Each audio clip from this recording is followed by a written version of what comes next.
जी हाँ साथियों, जॉब सुरक्षा 58 साल को लेके फिर कुछ ताज़ा जानकारी लेके आए यहाँ आपके अनेक्सर बी और सेल्फ डिक्लेरेशन को लेके। क्योंकि अभी जो है काफ़ी सारे विभागों ने अंदर जो है अनेक्सर बी और सेल्फ डिक्लेरेशन का जो आपके फॉर्म हैं वो लेने शुरू कर दिए हैं, जहाँ पे ऑलरेडी बहुत सारे साथियों के ऑफिस ऑर्डर निकल चुके हैं। हो सकता है कि वहाँ पे भी अब जो है लेटर आ जाएं और उनसे भी इस तरह के परफॉर्मे महंगे जावें। तो आपको जो है इन परफॉर्मों के अंदर किस प्रकार से क्या कुछ ध्यान रखना है, कैसे इनको भरना है, जिसके बारे में आपको थोड़ी सी जानकारी देने वाले हैं। और बाकी आपको सबसे ज़्यादा किसकी माननी है किसकी नहीं माननी है वो भी आपको इसके अंदर जानकारी देवांगे। सबसे पहले तो आपको क्या करना है कि अपना जो नोटिफिकेशन जारी किया हरियाणा सरकार ने आपके सर्विस रूल का, उसको उठा लेना है। उसको उठा लेने के बाद में सबसे पहले इसको अच्छे से पढ़ना है डिपार्टमेंट वाइज, चाहे आप कोई कर्मचारी हो या कोई भी अधिकारी हो। आपको इसको अच्छे से पढ़ने के बाद में ही अपना जो है अगला स्टेप उठाना है। उसके बाद में डिपार्टमेंटों ने अब जो है कई जगह से पत्र देखने को मिले हैं और उन्होंने जो है इस प्रकार से नेक्सर लेने शुरू कर दिए हैं। सबसे पहले तो आपकी जो कॉन्ट्रैक्चुअल सर्विस है वो किस प्रकार से कैलकुलेशन करी जाएगी, अनेक्सर 1 में बिल्कुल साफ साफ दर्शाया हुआ है और अच्छे से बिल्कुल साफ साफ बताया भी गया है कि अगर किसी का किस प्रकार से गैप है तो उसको किस प्रकार से काउंट करना है और कैसे कैसे कैलकुलेशन करना है, बिल्कुल अच्छे से समझाया हुआ है। और आपको भी इसको एक बार अच्छे से अगर आप देखोगे तो आपके भी अच्छे से समझ में आ जाएगा। जब से आप ज्वाइन करे हो उस डिपार्टमेंट के अंदर, चाहे किसी भी वेश में करे हो, ठेकेदारी प्रथा पार्ट 1 होता है। जो भी कर्मचारी ठेकेदारी के अंदर लगे हुआ था, पहले जैसे आपका ठेका था और किसी भी गवर्नमेंट डिपार्टमेंट में लगे थे तो आपको पार्ट 1 के तहत काउंट किया जाओगा भाई, ठीक है। आप पार्ट 1 के अंदर आओगे। और जो कर्मचारी आर्टन वगैरह या डिपार्टमेंट ने खुद हायर करे हैं, जिसकी एडवर्टाइज निकाली थी, वो जो वे पार्ट 2 के तहत आए हैं। बाकी अपने जो वे लेवल के हिसाब से अपने अधिकारी से भी पूछ लेना कि हमारा कौन सा लेवल बना है जी, ठीक है। उसके बाद में सर जो है अब कुछ कर्मचारी ये भी पूछेंगे कि सर हमें भी ठेकेदारी प्रथा में लगे हुए हैं, तो उन कर्मचारियों को अपना जो है बता दें कि कुछ कर्मचारी ठेकेदारी प्रथा में ऐसे भी हैं जो किसी भी स्कीम के तहत लगे हुए हैं या किसी भी पार्ट टाइम में लगे हुए हैं, तो उनके लिए जो भी एक्ट नहीं बनाया गया है। बाकी आपको अपने डिपार्टमेंट में पूछ लेना है। जैसे काफ़ी सारे अभी जो है ग्रामीण सफाई कर्मचारी हैं या शहरी के सफाई कर्मचारी हैं, ऐसे ही जो भाई और भी बहुत सारे जैसे स्कीम वगैरह चल रही हैं, स्कूलों के अंदर किसी स्कीम के तहत लगाए गए हैं, जैसे आंगनबाड़ी हैं, आशा वर्कर हैं और जो स्कूलों के अंदर जो खाना वगैरह बना रहे हैं। तो इस प्रकार से ऐसे जो कर्मचारी हैं उनको अपने डिपार्टमेंट में पूछना है कि आप इस एक्ट में आओगे या नहीं आओगे, क्योंकि उनके लिए जो सरकार ने ऐसा एक्ट के अंदर प्रावधान नहीं किया हुआ है। बाकी आपको अपने डिपार्टमेंट के अंदर पूछना, अगर आप एचकैरन के अंदर आ चुके हैं, अगर आप किसी भी डिपार्टमेंट में पहले लगे थे और आपको एचकैरन के अंदर डाल दिया है, फिर आपके ऊपर जो है रूल लागू हो सके हैं। अगर आप अभी भी फ़िलहाल जो किसी पार्ट टाइम बेस पर कर रहे हैं काम या किसी भी स्कीम या योजना जो सेंटर सरकार के उसके अंदर कर रहे हैं, तो आपको जो भी स्कीम के अंदर नहीं रखा गया है जॉब सुरक्षा वाले में। बाकी आपको अपने डिपार्टमेंट में पूछना है, उनके अकॉर्डिंग ही आपको चलना है। आपकी जो डेट है जब से आपने डिपार्टमेंट के अंदर ज्वाइन किया है वो वाली डेट आपकी मान्य होगी और उसी डेट से ही आपकी कैलकुलेशन शुरू होगी। मान लो कि आपने जो है 1/3/18 को आप लगे थे, मान लो कि आप 1/5/18 को लगे थे, मान लो कि आप 15/5/18 को लगे थे, तो आपकी यही डेट मान्य होगी जो आप लगे थे। इसी के हिसाब से अगला ईयर आपका कैलकुलेशन किया जाएगा। अगर आप 1/5/18 को लगे थे तो अगली जो है आपकी जो 30/4/2019 आने वाली है वो 1 साल काउंट करी जाएगी। अगर आप मान लो कि 15/5/18 को लगे हो तो अगली डेट आपकी 14/5/2019 आएगी। यानी कि इसके बीच में आपके जो हैं दिन कैलकुलेशन करने हैं। अगर आपने उनका पैसा मिला है तो 365 दिन हो गए, अगर सभी का आपने भाई मान लो छुट्टी वगैरह आपको कैलकुलेशन नहीं करनी, क्योंकि छुट्टियां का आपको पैसा मिला है, तो आपको 365 के 65 दिन ही मेंशन करने हैं। वो चीज़ मैं आपको एनेक्सर बी के तहत थोड़ी सी और समझा दूंगा कि कैसे क्या कुछ इसको आपको भरना भाई, तो आपको बता भी दूँगा। बाकी इस एनेक्सर को आपको अपने डिपार्टमेंट के लेवल के हिसाब से भी भरना है। कहीं आप ये सोचोगे जी यूट्यूबर ने तो नू बताया है जी, तो नू भरा के, तो देखिए अलग अलग विभाग के अपने अपने रूल होते हैं। क्या पता कोई लाइन ऐड भी करवा दे इसमें, क्या पता कोई लाइन हटा भी दें इसमें। हटानी तो बिल्कुल भी नहीं है भाई। जो सरकार ने ये जो रूल बनाया है ना, इसमें से एक लाइन भी नहीं हटानी है। इसको आपको वर्ड में बना लेना है, वर्ड में बना के और फिर जो है अपनी डिटेल यहाँ पे मेंशन कर लेनी है। कंप्यूटर में ही कर लेना, चाहे पेन से कर लेना, वो आपकी मर्जी है। जैसे आपका डिपार्टमेंट कब है उस हिसाब से आपको भरना है। कहीं हम भी बता दें और फिर आप जो है डिपार्टमेंटों में अपनी वही मेंशन कर दो जी फलाना यूट्यूबर ने यह चीज़ बताई दी। भाई डिपार्टमेंट वाले का काम है वो अपने लेवल के हिसाब से भरवाएंगे और आपको उसी को फॉलो करना है। हमारा काम तो सिर्फ आपको इन्फॉर्मेशन देना है कि इस प्रकार से भरा जा सका है। ठीक है, अब आगे बात कर लें भाई। आपको जो है यहाँ पे अपना जो भाई नाम फुल एड्रेस आपको यहाँ पे मेंशन करना है। फुल एड्रेस के अंदर आपका जैसे आ गया भाई राम सनोपसिरी, उसका डिस्ट्रिक्ट क्या है, उसका ज़िला क्या है, उसका पिन कोड क्या है, फुल एड्रेस आ गया आपका। फिर आपका हेड ऑफ डिपार्टमेंट जो आपका विभाग बतावे वही आपको डालना है। उसके बाद में बाकी ज़्यादातर विभाग अपने लेवल के हिसाब से इनको भरेंगे, आपको बैठा के भर देंगे। कई विभाग ये कह देंगे कि तुम भर लो, तो आपको जो भी यहाँ पे भर के अपना चेक करवा लेना है। फिर वो कह दे कि हाँ ठीक है, फिर अपना जो भाई थोड़ा सा टिकाई करके बैठ जाना है। ठीक है, उसके बाद में यहाँ पे जो सर्कल जो जारी करे हरियाणा सरकार ने, जो SOP के जो रूल जारी करे हैं, उस लेटर की डेटेड और उसका वाइड नंबर यहाँ पे आ जाएगा भाई। उसके बाद में आपका नाम, आप प्रेजेंट कौन सी पोस्ट के ऊपर लगे हुए हैं, जब आप ज्वाइन करे थे जो भी जॉब आपको उसको छोड़ देना है। अभी फ़िलहाल आपकी कौन सी पोस्ट है उस पोस्ट को यहाँ पे लिख देना है। डाटा एंट्री ऑपरेटर है, क्लर्क है या फिर PN है, जो भी आपकी है वो आपको यहाँ पे लिख देनी है अभी फ़िलहाल जो आपकी चल रही है। उसके बाद में यहाँ पे इन्होंने साफ साफ मेंशन किया हुआ है कि आपकी डेट को किस प्रकार से कैलकुलेशन करना है।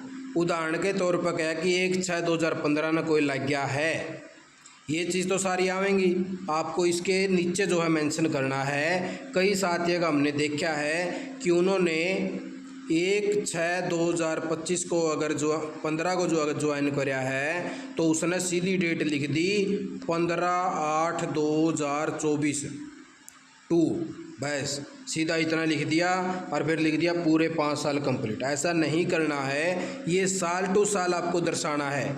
अगर 1/6/2015 आपकी ज्वाइनिंग है तो अगला साल आपकी जो 5वें महीने की होगी, मान लो का महीना है 5वां, तो 2016 आएगी।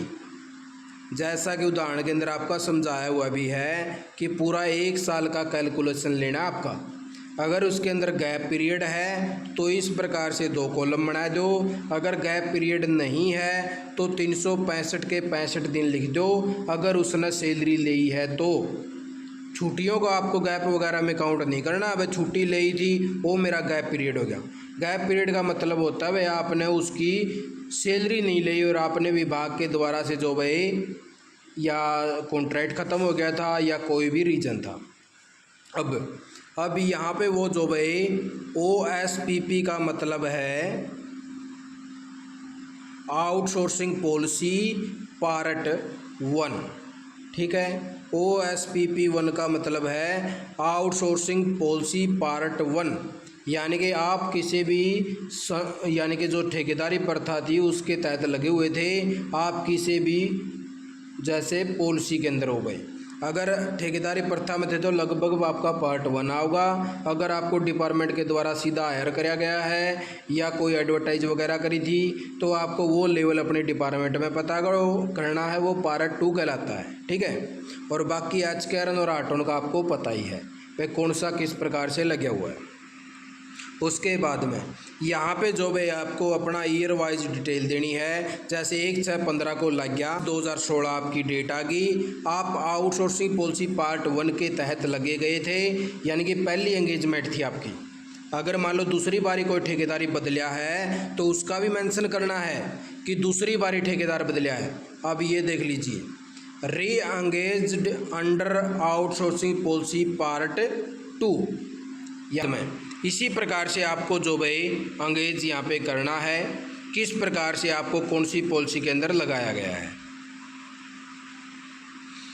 उससे आगे जो भाई बात कर लें, यहाँ पे जैसे आपके 365 दिन हो गए, 365 दिन की आपने सैलरी ली तो 365 दिन दिखा देना। फिर दूसरा ईयर आपका शुरू हो गया, इस ईयर में आपको जो भाई no salary received due to break in service, आपका अगर ब्रेक लग गया है तो आपको उतना जो है यहाँ पे मेंशन करना है कि कितना आपको ब्रेक लग गया है। वही दिन यहाँ पे जो है आपको माइनस कर देने हैं। अगर मान लो कि आपने जो है 65 दिन मत है, मान लो कि 61 दिन का आपका जो है ब्रेक लग गया तो 304 दिन आपको यहाँ पे लिख देने हैं भाई। ठीक है, 61 दिन आपको माइनस कर देने हैं भाई। 61 दिन का इसका ब्रेक पीरियड रहा, इसने उसकी सैलरी नहीं मिली। अगर आपने सैलरी मिली है तो 365 दिन हो गए आपके पूरे। 61 दिन की आपने मान लो भाई सैलरी नहीं मिली, विभाग ने भाई किसी कारणवश आपका ठेका नहीं बढ़िया आ गए, या आपने जो है कोई घर जाना पड़ गया, 2-2 महीने 1-1 महीने आप जो है अपने विभाग के अंदर नहीं गए, तो उस कारण से आपका जो गैप लग गया है तो आपको इस प्रकार से जो है अपने दिन माइनस करने हैं। अगर आप कोई छुट्टी लेके जा रहे हैं और आपको उसकी सैलरी मिली है तो आप 365 दिन मेंशन कर सकते हैं। उसके बाद में 1/6/17 से लेके फिर आगे जो भी इसी प्रकार से आपका ईयर टू ईयर चलेगा। 1/6/2015 से ही आपको कैलकुलेशन करनी है। आगे के आगे जैसे आपका ईयर चलता जाएगा, आगे के आगे उस डेट को आपको लेते जाना है स्टेप टू स्टेप। अगर मान लो कि आपके 273 दिन आए तो आपका 1 साल के अंदर जो है काउंट हो जाएंगे। अगर यहाँ पे 240 दिन से कम आता है तो आपका 1 साल पूरा नहीं माना जाएगा, और आपको साल टू साल लेके पूरी जो है 15/8/2024 लग ही मेंशन करना है। कई साथियों ने कर रखा है 2025 भी ठहला है, 2025 की 15/8/2025 लग मेंशन कर दिया है, लेकिन आप जो है यहाँ तक ही मेंशन कर सकते हैं। अगर आपका डिपार्टमेंट कहे कि 15/8/25 लग कर दो तो 15/8/25 का एक कॉलम और यहाँ पे बढ़ा लेना भाई, अपना डाल लेना। जैसे विभाग हो उसी प्रकार से आपको करना है। इस प्रकार से यहाँ पे सिर्फ समझाने के लिए थोड़ी सी वीडियो लेके आई जाओ है। उसके बाद में आपको जो भाई आगे क्या लिखा जाओगा, आगे आपका लिखा जाएगा भाई पोस्ट आपकी कौन सी है जो भी प्रेजेंट आपकी चल रही है। उसके बाद में आप जो है कौन सी पॉलिसी के तहत हो, पार्ट 1 हो या पार्ट 2 के तहत लगाए गए हो। उसके बाद में जो भाई आप पोर्ट करे गए हो एच कैरन में या नहीं करे गए। पोर्ट का मतलब है कि आप पहले ठेकेदारी में थे, फिर आपको एच कैरन के अंदर डाल दिया, तो वो जो भाई एक पोर्ट करने का माध्यम है कि आप पहले ठेकेदारी प्रथा में थे और उसी डिपार्टमेंट में आपको पोर्ट कर दिया। और एक और ख़ास चीज़, यहाँ पे जितने भी कर्मचारी हैं उनको अपना डिपार्टमेंट भी देखना भाई, कि आपने एक ही डिपार्टमेंट के अंदर काम किया तो एक ही डिपार्टमेंट डालना। अगर अलग अलग डिपार्टमेंट का आपके पास में कोई पोस्ट वाइज एक्सपीरियंस है तो आपको पोस्ट वाइज ही डालना है कि आपकी यह पोस्ट थी, मैंने इस डिपार्टमेंट में काम किया, मेरी यह पोस्ट थी, इस डिपार्टमेंट में काम किया। ये सारी चीज़ें आपको मेंशन करनी हैं। उसके बाद में यहाँ पे जो भी उससे आगे आपका अगर कोई गैप पीरियड है, आपका ब्रेक है, उसका जो है आपको मेंशन करना है। रीज़न भी आपको लिखना है कि आपका किस कारण से आपका ब्रेक रहा था। आपने मेंशन कर देना भाई किस कारण से आपको छुट्टी मिली थी, या आपको डिपार्टमेंट ने हटा दिया था, या किसी कारण आप जो है बाहर चले गए थे जिसके कारण आपको सैलरी नहीं मिली। आपको 16 अगस्त 2024 की सैलरी की स्लिप आपको लगानी, साथ के साथ में कि आपको इस टाइम कौन सी सैलरी मिल रही थी। सेल्फ डिक्लेरेशन आपके जितने भी एक्सपीरियंस हैं जो पीछे आपने सर्विस करी उनको सेल्फ टेस्ट और उनकी कॉपी अटैच आपको साथ में करनी है। प्रत्येक की अलग अलग से निकाल के भाई इतना एक्सपीरियंस उसका था, इतना एक्सपीरियंस उसका था, टोटल आपको लगा के उसकी देनी है भाई। उसके बाद में अगर कोई अदर इन्फॉर्मेशन आप देना चाहते तो यहाँ पे और मेंशन कर दो। इन कॉलमों को थोड़ा थोड़ा और खोल लेना भाई अपना, ठीक है। ये कॉलम खुल जाएंगे अगर आप वर्ड के अंदर इसको बनाते हैं तो उसके अंदर मेंशन कर देना। उसके बाद में आपके सिग्नेचर, आपका नाम, आपका मोबाइल नंबर, आपका पे कोड, यानी कि कुछ है तो डाल देना, नहीं है तो आपको खाली छोड़ देना। उसके बाद में आपका डिपार्टमेंट भर देगा भाई, फिर उसको देख के आपका डिपार्टमेंट लिखेगा, नंबर यानी कि भाई डेट आपका यानी कि 15/8/24 लग कितने साल बैठ गए, कितने दिन बैठ गए, टोटल वो कैलकुलेशन कर देगा। उसके बाद में जो है रिमार्क्स अगर वो देना चाहो इसकी वेरिफिकेशन का वो देना है भाई, कैसे वेरिफिकेशन हुई है, ये जॉब सुरक्षा केंद्र कवर हुआ है या नहीं हुआ है। उसके बाद में आपका वही आ गया भाई, आप कौन सी पॉलिसी के तहत लगे हुए हैं, पार्ट 1 है, पार्ट 2 है, या एचकर्न है, या आउटसोर्सिंग पॉलिसी किसी भी माध्यम से आप लगे हुए हैं।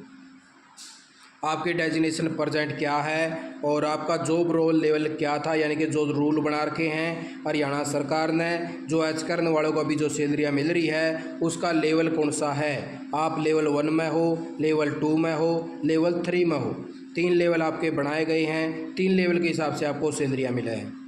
अगर कोई रिमार्क्स देना चाहो तो दे सकते हैं, नहीं तो आपके हेड ऑफिस के सिग्नेचर, डेजिग्नेशन और आपका ऑफिस का एड्रेस आ जाएगा फुल, जो भी आपका एड्रेस है, डिपार्टमेंट नीचे आके आपका आ गया।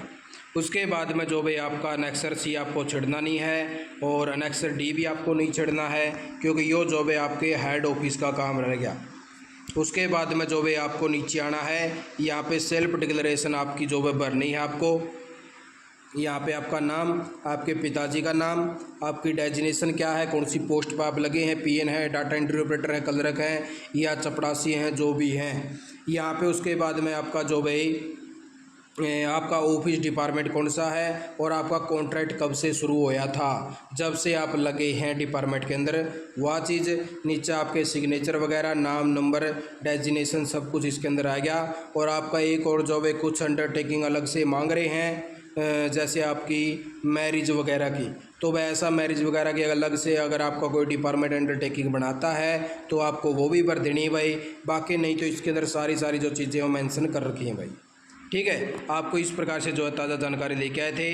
आपने वीडियो देखी, आपका बहुत बहुत धन्यवाद। जय हिंद, जय भारत, जय हरियाणा।